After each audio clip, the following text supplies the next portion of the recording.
نبی کریم صلی اللہ علیہ وسلم نے فرمایا، پوری زندگی کے گناہ معاف۔ اگر کوئی شخص سونے سے پہلے 3 بار یہ کلمات پڑھ لے، اس کی زندگی بھر کے تمام گناہ معاف ہو جاتے ہیں، چاہے سمندر کی جھاگ کے برابر ہوں یا ریت کے ذروں کے برابر۔ محترم ناظرین، انسان کی زندگی میں اتار چڑھاؤ آتا رہتا ہے۔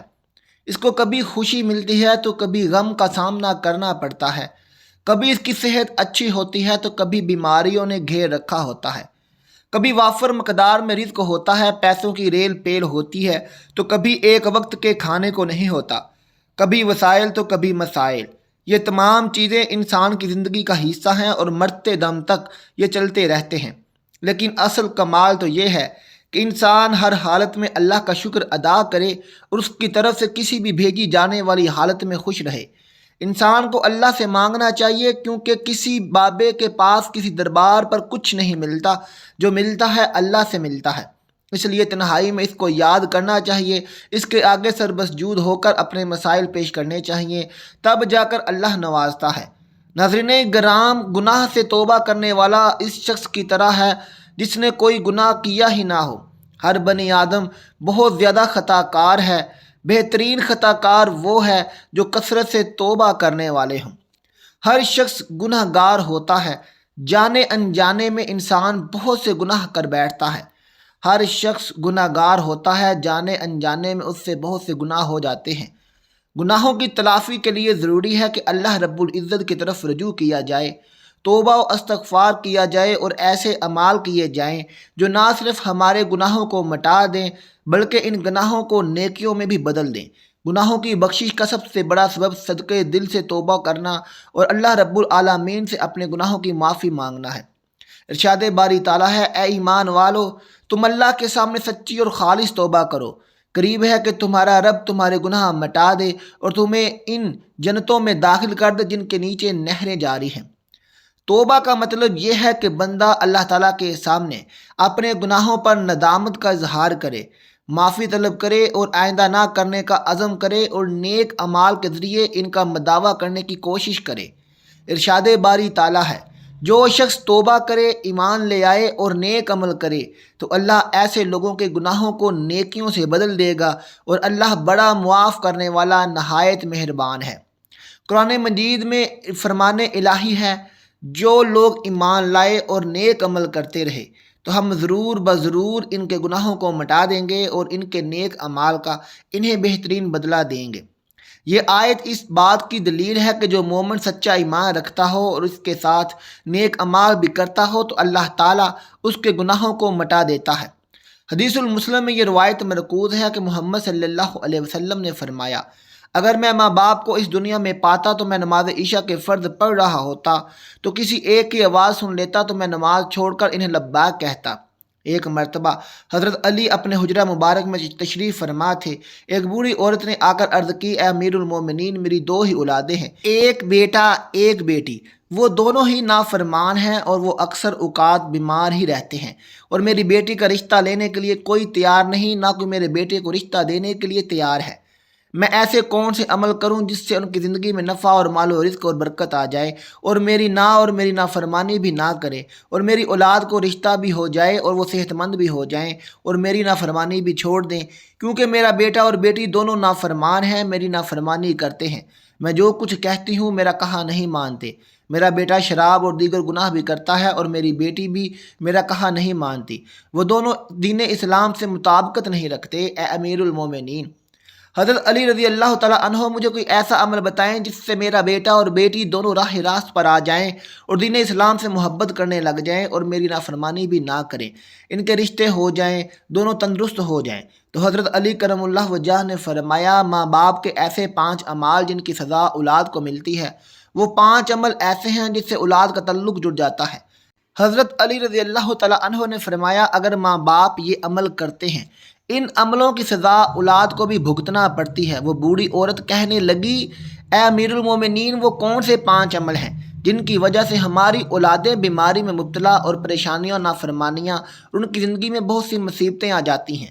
تو حضرت علی نے فرمایا، اے بوڑھی عورت، ماں باپ کا پہلا عمل یہ ہے، جو ان کی اولاد کو گھاٹا دیتا ہے۔ نمبر 1، جس کے ماں باپ قرآن پاک پڑھے ہوئے اور گھر میں تلاوت قرآن پاک نہ کرتے ہوں، ان کے گھروں میں بے برکتی نازل ہو جاتی ہے اور شیطان کے چیلے اس گھر میں ڈیرے ڈال لیتے ہیں، اور شیطان کے یہ چیلے ان ماں باپ کی اولاد کو بھٹکاتے رہتے ہیں، جس کی وجہ سے ان ماں باپوں کی اولادیں بیمار رہنے لگتی ہیں اور گھر میں لڑائی جھگڑے نچاکیاں اور بے اعتمادی بڑھ جاتی ہے، جس کی وجہ سے ان کی اولادیں نافرمان ہونا شروع ہو جاتی ہیں، بلکہ دین اسلام سے بھٹکنا بھی شروع ہو جاتی ہیں، کیونکہ قرآن پاک اللہ تعالیٰ کی ایسی مقدس کتاب ہے جس کے ہر الفاظ کو پڑھنے سے اللہ تبارک و تعالیٰ انسان کو 10 نیکیاں عطا فرماتا ہے، اور ہر 10 نیکیوں کے بدلے میں انسان کا مرتبہ اور رتبہ بلند کر دیا جاتا ہے، اور ہر اس نیکی کے بدلے اس کے گھر میں برکتیں اور رحمتیں نازل فرماتا ہے، جن کی وجہ سے اس ماں باپ کی اولادوں پر اثر پڑتا ہے اور ان کی اولادوں پر بیماریاں مصیبتیں ختم ہو جاتی ہیں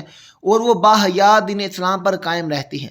اللہ تبارک و تعالیٰ ان کی اولادوں کی قسمت اپنے ایک فرشتے کے ذمے لگا دیتا ہے، وہ فرشتہ ان شیطان کے چیلوں کو بھگا دیتا ہے اور ان کے گھر میں برکتیں اور رحمتیں برساتا ہے۔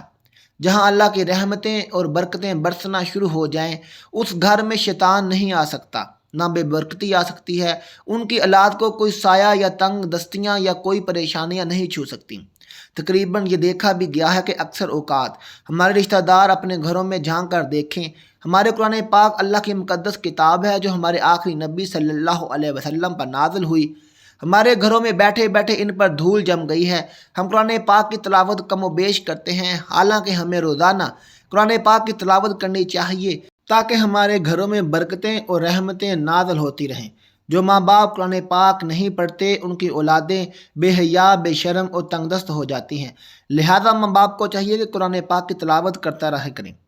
نمبر 2، حضرت علی نے فرمایا، جس گھر میں ماں باپ روزانہ لڑتے ہوں اور ایک دوسرے کو گالیاں دیتے ہوں، جہاں گالیاں دی جائیں صرف شیطان ہی اس گھر میں ڈیرے ڈال لیتا ہے اور ان کو بھٹکاتا ہے۔ آپ خود سوچ کر دیکھیے، جہاں اللہ کے فرشتے نہ آئیں تو وہ گھر تو جہنم کہلائے گا۔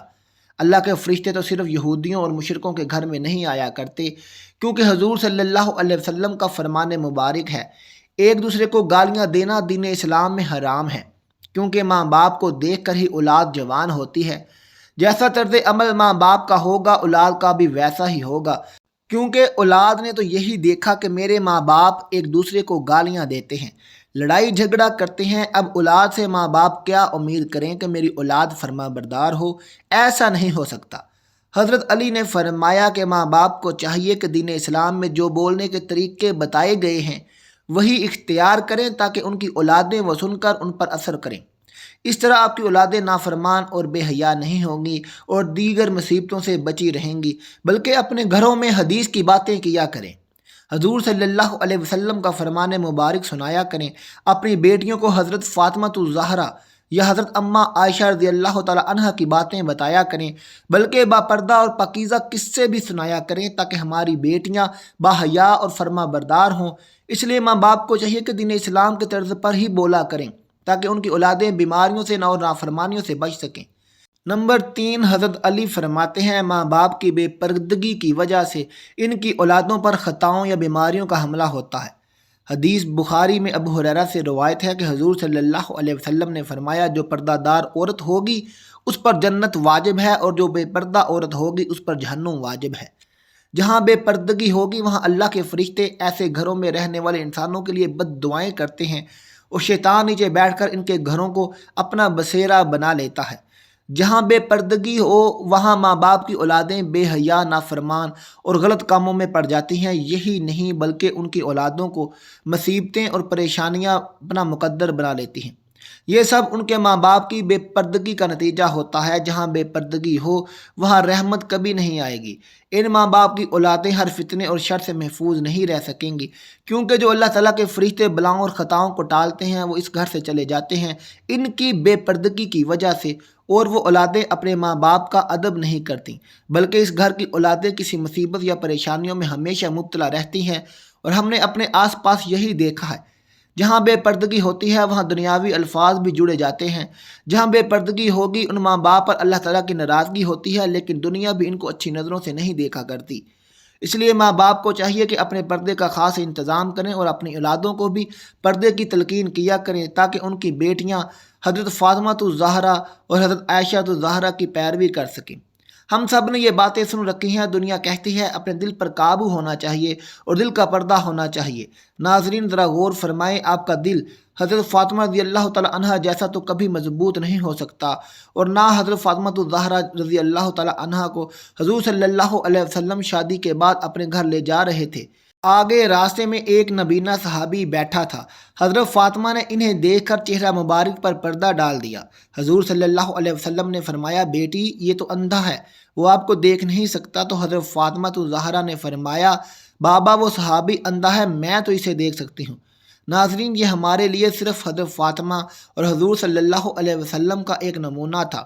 اپنے پردے کو اپنی زندگی کا مقصد بنا لیں۔ آپ کو نہیں معلوم کہ یہ مشرکوں اور یہودیوں کی چال ہے، ہماری پاک دامن بیٹیوں اور بہنوں کو ورگلا رہے ہیں تاکہ وہ بے پردہ ہو جائیں۔ یہ ہماری ثقافت اور دین اسلام کے خلاف ہے۔ پردہ عورت کا زیور ہے اور عورت زیور کے بنا اچھی نظر نہیں آتی۔ اس لیے اپنے پردے کو حضرت فاطمہ الزہرا کی طرح اپنائیں تاکہ اللہ تعالیٰ اس کا رسول بھی خوش ہو جائیں اور آپ کی یہ دنیا اور آخرت بھی سنور جائے۔ نمبر 4، حضرت علی رضی اللہ تعالیٰ عنہ نے فرمایا، جو ماں باپ دوسرے کسی ماں باپ کی اولادوں کے لیے اچھا نہ سوچتے ہوں یا انہیں نہ دیکھتے ہوں تو ان کی اولادوں پر اللہ تعالیٰ بھی وہی فرمان جاری کرتے ہیں جو وہ لوگ دوسروں کی اولادوں کے لیے سوچتے ہیں۔ اللہ تبارک و تعالیٰ ان کی اولادوں کے لیے برا کرتا ہے کیونکہ اللہ وحدہ لا شریک ہے، اس کی بے پناہ قدرت ہے۔ اللہ تعالیٰ کسی بھی ماں باپ کی محبت سے زیادہ اپنے بندے سے پیار کرتا ہے۔ جب تم کسی کی اولاد کو دھوکہ یا کسی پریشانی میں ڈالو گے تو اللہ تعالیٰ وہی نظریہ آپ کی اولادوں پر مسلط کر دیتے ہیں، جیسا کرو گے ویسا بھرو گے۔ تم اگر کسی کی اولاد کے لیے اچھا سوچو گے تو اللہ تعالیٰ آپ کی اولادوں کے لیے بھی اچھا سوچیں گے، جیسا تم کسی کی بیٹی کے بارے میں سوچو گے یا کسی کے بیٹے کے بارے میں سوچتے ہو، ویسا ہی اللہ تمہاری اولادوں کا بھی دوسروں کی نظر میں یہی نظریہ قائم کر دیتے ہیں۔ حدیث پاک میں آتا ہے کہ حضور صلی اللہ علیہ وسلم کی خدمت اقدس میں ایک صحابی نے عرض کی، یا رسول اللہ، فلاں صحابی کسی عورت کو چھپ چھپ کر دیکھتا ہے۔ تو آپ صلی اللہ علیہ وسلم نے اس صحابی کو فرمایا، اس کو بلا کر لاؤ۔ جب وہ صحابی آپ صلی اللہ علیہ وسلم کی خدمت اقدس میں حاضر ہوا تو آپ صلی اللہ علیہ وسلم نے فرمایا، تم اپنے گھر کی نگہبانی چھوڑ گئے ہو گیا؟ اس صحابی نے عرض کیا، یا رسول اللہ نہیں، میں تو اپنے گھر پر آپ کے فرمان کے مطابق ضرور نگہبانی کرتا ہوں۔ تو آپ صلی اللہ علیہ وسلم نے فرمایا، جاؤ گھر جا کر دیکھو آپ کا گھر محفوظ بھی ہے یا نہیں۔ تو وہ صحابی جب گھر پہنچا تو اس کی ایک دیوار گر چکی تھی۔ تو وہ صحابی فوراً حضور کی خدمت اقدس میں حاضر ہوا اور فرمایا، یا رسول اللہ صلی اللہ علیہ وسلم، یہ کیا ماجرا ہے؟ تو آپ صلی اللہ علیہ وسلم نے فرمایا، کسی باپردہ عورت کو تم چھپ کر دیکھو گے، اللہ تعالیٰ تمہارے گھر کی دیواریں گرا دیں گے۔ اس لیے ہر کسی کی بیٹی کو اپنی بیٹی سمجھو، ہر بہن کو اپنی بہن سمجھو تاکہ تمہاری عزتیں بھی محفوظ رہ سکیں۔ نمبر 5، امیر المومنین حضرت علی رضی اللہ تعالیٰ عنہ نے فرمایا، جو ماں باپ اپنے گھر میں حلال اور حرام کا فرق نہ کرتے ہوں، حرام وہ نہیں جو حرام جانور کھا لیا جائے یا کوئی حرام چیز کھا لی جائے، وہ تو قطعاً حرام ہے۔ حرام وہ جو حلال کو حرام کر کے کھایا جاتا ہے، یعنی کسی کو دھوکہ فریب کری دے کر کسی کا حق کھا لیا جائے تو یہ حلال ہو کر بھی حرام ہے، یا کسی مسکین غریب کا حق مار کر وہی رزق اپنے بچوں کو کھلایا پلایا جائے تو وہی بچے نالائق، بے حیا، بے شرم اور بے ادب ہو جاتے ہیں۔ بعض احباب ایسا ہی کرتے ہیں کہ میں نے فلاں مال یا رزق اتنے کا خریدا تھا اور قسم اٹھا لیتے ہیں، وہ مال تو بک جاتا ہے لیکن اس میں برکت نہیں رہتی۔ برکت اسے کہتے ہیں جس رزق میں اللہ کی رضا شامل ہو۔ جس رزق میں برکت نہ ہو یعنی اللہ کی رضا نہ ہو تو وہ رزق حرام ہو جاتا ہے۔ اس عمل سے بھی ان ماں باپ کی اولادیں نافرمان، بے حیا اور دین کے بتائے ہوئے راستے پر عمل نہیں کرتی۔ ناظرین، اپنی اولادوں کو حق حلال کھلائیں اور حضرت علی نے یہ جو قول مبارک فرمائے ہیں ان پر عمل کریں۔ اللہ تعالیٰ اپنے حفظ و ایمان میں رکھے، آمین ثم آمین۔ حضرت محمد صلی اللہ علیہ وسلم نے ارشاد فرمایا کہ جو شخص رات سونے سے پہلے 3 بار یہ کلمہ پڑھ لیتا ہے، اس کے تمام گناہ معاف کر دیے جاتے ہیں، چاہے اس کے گناہ سمندر کی جھاگ کے برابر ہی کیوں نہ ہوں، یا اس کے گناہ صحرا میں موجود ریت کے ذروں کے برابر یا درختوں کے پتوں کے برابر ہی کیوں نہ ہوں۔ نبی کریم صلی اللہ علیہ وسلم ایک بار چٹائی پر سو رہے تھے، لیٹنے سے آپ کے جسم پر چٹائی کے نشانات پڑ گئے۔ حضرت عبداللہ بن مسعود رضی اللہ تعالیٰ عنہ فرماتے ہیں، میں یہ دیکھ کر رونے لگا۔ نبی صلی اللہ علیہ وسلم نے مجھے دیکھا تو فرمایا کیوں رو رہے ہو؟ میں نے عرض کیا یا رسول اللہ یہ کیسر و کسرا تو ریشم اور مخمل کے گدوں پر سوئیں اور آپ صلی اللہ علیہ وسلم بوریے پر۔ تو نبی کریم صلی اللہ علیہ وسلم نے ارشاد فرمایا یہ رونے کی بات نہیں، ان کے لیے دنیا ہے اور ہمارے لیے آخرت ہے۔ ایک بار نبی کریم صلی اللہ علیہ وسلم نے فرمایا میں عیش و آرام اور بے فکری کی زندگی کیسے گزار سکتا ہوں جبکہ حال یہ ہے کہ اسرافیل علیہ السلام منہ میں سر لیے کان لگائے یعنی حکم بجا لانے کے لیے سر جھکائے انتظار کر رہے ہیں کب سور پھونکنے کا حکم ہوتا ہے۔ یہ روایت ترمذی نبی صلی اللہ علیہ وسلم کا یہ اسودہ مطالبہ کرتا ہے کہ نبی مومن اس دنیا میں مجاہدانہ زندگی گزارے اور عیش کوشی سے پرہیز کرے۔ سونے سے پہلے وضو کرنے کا بھی اہتمام کیجیے اور پاک صاف ہو کر سوئیے۔ اگر ہاتھوں میں چکنائی وغیرہ ہو تو ہاتھوں کو خوب اچھی طرح دھو کر سوئیں۔ نبی کریم صلی اللہ علیہ وسلم کا ارشاد ہے جس کے ہاتھ میں چکنائی وغیرہ لگی ہو وہ اسے دھوئے بغیر سو گیا تو اسے کوئی نقصان پہنچا یا کسی جانور نے کاٹ لیا تو وہ اپنے آپ کو ملامت کر کے دھوئے بغیر کیوں سو گیا تھا۔ نبی پاک کا معمول تھا کہ سونے سے پہلے آپ صلی اللہ علیہ وسلم وضو فرماتے اور اگر کبھی اس حال میں سونے کا ارادہ فرماتے کہ غسل کی حاجت ہوتی تو ناپاکی کے مقام کو دھوتے اور پھر وضو کر کے سوتے۔ سونے کے وقت گھر کا دروازہ بند کر لیجئے، کھانے پینے کے برتن ڈھانپ دیجئے۔ ایک بار مدینہ میں رات کے وقت کسی کے گھر میں آگ لگ گئی تو نبی صلی اللہ علیہ وسلم نے فرمایا آگ تمہاری دشمن ہے، جب سویا کرو تو آگ بجھا دیا کرو۔ اور نبی صلی اللہ علیہ وسلم نے فرمایا جب شام ہو جائے تو چھوٹے بچوں کو گھر سے باہر نہ نکلنے دو کیونکہ اس وقت شیاطین زمین پر پھیل جاتے ہیں۔ پھر جب گھڑی بھر رات گزر جائے تو انہیں چھوڑ دو اور بسم اللہ کہہ کر دروازہ بند کر دو اور بسم اللہ پڑھ کر ہی بتی بجھا دو اور بسم اللہ کہہ کر ہی پانی کے مشکیزے کا منہ باندھ دو اور بسم اللہ کہہ کر کھانے پینے کے برتن ڈھانپ دو اور اگر ڈھانپنے کے لیے کوئی سرپوش وغیرہ موجود نہ ہو تو کوئی اور چیز ہی برتن کے اوپر رکھ دو۔ سوتے وقت بستر پر اور بستر کے قریب یہ چیزیں ضرور رکھ لیجئے، پینے کا پانی اور گلاس، لاٹھی، روشنی کے لیے ماچس یا ٹارچ، مسواک، تولیہ وغیرہ۔ اگر آپ کہیں مہمان ہوں تو گھر والوں سے بیت الخلاء وغیرہ ضرور معلوم کر لیجئے، ہو سکتا ہے کہ رات میں کسی وقت ضرورت پیش آ جائے اور زحمت ہو۔ نبی صلی اللہ علیہ وسلم جب آرام فرماتے تو آپ کے سرہانے کے ساتھ یہ چیزیں رکھی رہتی، تیل کی شیشی، کنگھا، سرمدانی، کینچی، مسواک، آئینہ اور لکڑی کی ایک چھوٹی سی سیر جو سرو وغیرہ کھو جانے کے کام میں آتی تھی۔ سوتے وقت اپنے جوتے اور کپڑے وغیرہ پاس ہی رکھیے کہ جب سو کر اٹھیں تو تلاش نہ کرنے پڑیں اور اٹھتے ہی جوتے میں پیر نہ ڈالیے۔ اس طرح کپڑے کے بغیر جھاڑے نہ پہنیے، پہلے جھاڑ لیجئے پھر پہنیے۔ ہو سکتا ہے کہ جوتے یا کپڑے میں کوئی موذی جانور ہو اور اللہ نہ کرے وہ آپ کو تکلیف پہنچا دے۔ سونے سے پہلے بستر اچھی طرح جھاڑ لیجئے اور اگر کبھی سوتے سے کسی ضرورت کے لیے اٹھیں اور پھر آ کر لیٹیں تب بھی بستر اچھی طرح جھاڑ لیجئے۔ نبی کریم صلی اللہ علیہ وسلم نے فرمایا اور جب کوئی شب میں بستر سے اٹھے اور پھر وہ بستر پر جائے تو اپنی لونگی کے کنارے سے 3 بار اسے جھاڑ لے، اس لیے کہ وہ نہیں جانتا کہ اس کے پیچھے بستر پر کیا چیز آ گئی۔ ترمذی میں ہے یہ حدیث مبارکہ 3397 نمبر پر موجود ہے۔